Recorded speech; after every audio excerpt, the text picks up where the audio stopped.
خبر کو سنتے ہی آپ کا بھی دل محترم ناظرین کرام، ابھی مفتی سلمان اظہری صاحب کو لے کر بہت بڑی خبر آئی ہے، اور یہ خبر یقیناً دلوں کو دہلا دینے والی ہے۔ اس خبر کو سنتے ہی آپ کا بھی دل دہل جائے گا۔ اس خبر کے پھیلتے ہی چاروں طرف بے چینی پھیل گئی ہے۔ جب ہم نے یہ خبر سنی، ہم بھی اس وقت سے بڑے پریشان ہیں، بے چین ہیں۔ ابھی نماز پڑھ کے فارغ ہوئے، دعائیں کی مفتی صاحب کے لیے۔ وہ خبر یہ ہے کہ جیسا کہ ہم سب کو معلوم تھا کہ مفتی سلمان اظہری صاحب کو 5 دن کے لیے ریمانڈ پر لیا گیا ہے، اور 17 تاریخ یعنی آج مفتی صاحب کو کورٹ میں پیش ہونا تھا۔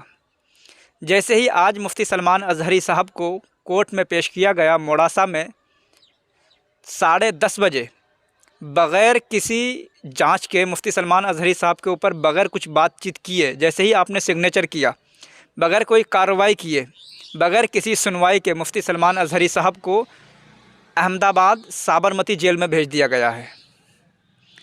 احمد آباد سابرمتی جیل میں بھیج دیا گیا مفتی سلمان اظہری صاحب کو۔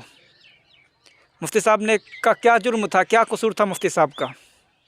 ان اشعاروں میں کوئی اتنی بڑی بات بھی نہیں تھی۔ بیرسٹر اسد الدین اویسی صاحب نے بھی مفتی صاحب کے بارے میں بہت کچھ کہا۔ انہوں نے کہا تھا کہ ان اشعاروں کی پڑھنے کی وجہ سے ایک عالم دین کو اٹھا لیا جاتا ہے، ان کے لیے ATS بھیجی جاتی ہے۔ جو لوگ کھلے عام ایک دوسرے کو دھمکیاں دیتے ہیں، ان کو اریسٹ کیوں نہیں کیا جاتا؟ مفتی سلمان اظہری صاحب کے لیے گجرات سے ممبئی ATS بھیجی گئی، اور ATS ان کو اٹھا کر لے کر گئی جوناگڑھ گجرات۔ مفتی صاحب کے ساتھ میں دھوکہ ہوا، مسلمانوں کو دھوکے میں رکھا گیا۔ جب جوناگڑھ سے مفتی صاحب کی ضمانت ہو گئی تھی، وہاں سے بیل مل گئی تھی، تو ہمیں یقین تھا کہ اب مفتی صاحب کو گھر بھیج دیا جائے گا، لیکن ایسا نہیں ہوا تھا۔ پھر مفتی صاحب کو کچھ بھیج دیا گیا تھا۔ وہاں سے ضمانت ملنے کے بعد کئی دن وہاں بھی ریمانڈ میں رہے مفتی صاحب۔ پھر مفتی صاحب کو موڑاسا لے کر چلی گئی پولیس، اس عدالت سے اس عدالت، اس عدالت سے اس عدالت۔ مفتی صاحب کو 5 دن کے لیے ریمانڈ پر رکھا گیا تھا، اور جیسے ہی آج مفتی صاحب کو کورٹ میں پیش کیا گیا، جیسے ہی مفتی صاحب نے سگنیچر کیا، بغیر کسی سنوائی کے مفتی صاحب کو احمد آباد سابرمتی جیل میں بھیج دیا گیا ہے۔ اسی طرح پہلے بھی کیا گیا تھا مولانا قمر غنی عثمانی صاحب کے ساتھ میں۔ حضرت کو بھی مرڈر کے کیس میں پھنسایا گیا تھا، 2 دن 4 دن ٹالتے رہے، اور مسلمان پھر بھول گئے انہیں، اور آج 2-2.5 سال سے مولانا قمر غنی عثمانی صاحب جیل میں ہیں۔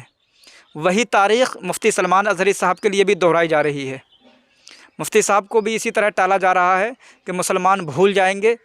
پہلے جوناگڑھ، پھر وہاں سے کچھ، پھر موڑاسا، اور موڑاسا سے اب بغیر کسی سنوائی کے مفتی صاحب کو جیل میں بھیج دیا۔